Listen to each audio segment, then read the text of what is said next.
At this point, there are over 1,000 studies that have been done on creatine, and most of them show it's one of the best natural supplements that you can take for maximum muscle gain and the other benefits that come with it. But science has shown that there's also no specific way to take creatine to effectively build more muscle. So today I'm going to share with you some steps so you can do it more effectively. But first, what is creatine? Creatine is stored as phosphocreatine, and most of the creatine in your body, around 95% of it, is stored within the muscles. It serves as a quick energy resource by donating a phosphate group to ADP, and that then regenerates ATP, which is our primary energy of the cells, and its availability is crucial for muscle contractions and high intensity performance.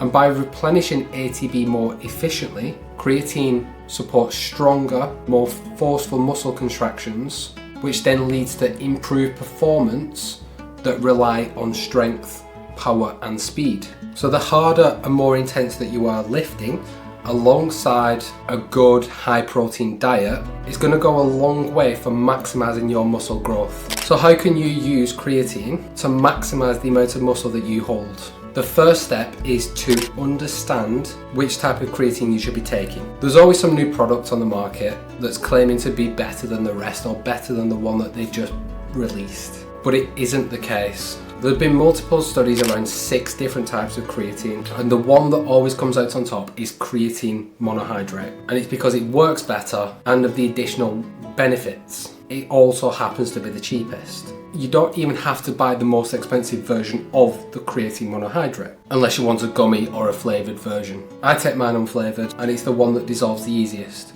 No thrills. So that's the type of creatine we should be using.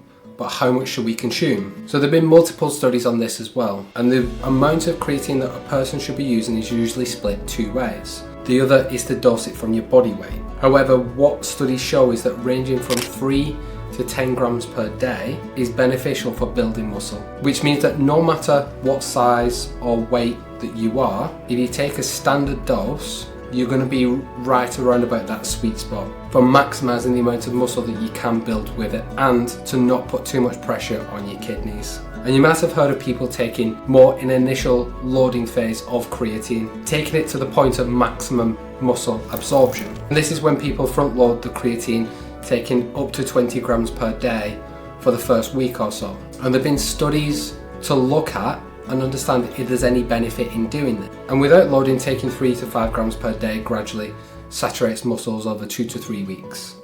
With loading, that can be done as quickly as 5 to 7 days. The rapid saturation of those 5 to 7 days can allow users to experience the benefits quicker. So increased muscle power, recovery sooner, which is advantageous for athletes or those with shorter term goals. But the studies indicate that improved performance in short duration, high intensity activities once muscle creatine levels are saturated. But it doesn't matter which way it works, because studies show that improved performance happens as soon as the muscles are saturated. It just happens quicker with front loading. And a study was done on this as well, which shows that an initial loading phase of 20 grams per day versus the maintenance of 3 grams per day resulted in muscle creatine levels increasing 20% within 6 days from the initial dose. The same increase happened at around about 28 days for the maintenance dose. And another paper was done which demonstrated that creatine loading enhanced performance in repeated strength and sprint tasks during faster ATP regeneration from higher phosphocreatine levels. But then studies also showed that creatine loading increases intramuscular water content, which enhances muscle cell volume, and that effect may stimulate anabolic processes in muscle growth. But there are potential downsides that come with it, so you may experience digestive discomfort. High doses during that loading phase can cause gastrointestinal distress for some people. So splitting the dose into smaller doses of 4 to 5 servings of 5 grams per day can help mitigate it. And they might also increase some temporary weight gain. So increased intramuscular water can lead to a temporary weight gain of maybe 1 to 2 kilograms, which is undesirable for some people, especially those on a fat loss diet. But creatine is just one part of a fitness routine, and it isn't even the most important part of it. If you really want to know about fitness, there's a link in the description which over the next 21 days will give you enough knowledge for you to hit every single one of your fitness goals, and you can sign up in the link down there. But creatine isn't even one of the best supplements to take, and there are still going to be things missing. So how do we time our creatine, and is there an optimal timing routine for taking it? So you can use pre and post workout as an example. So post workout advantage. So some studies have shown or suggested that consuming creatine immediately after exercise may offer slight benefits in muscle mass and strength compared to pre-exercise ingestion.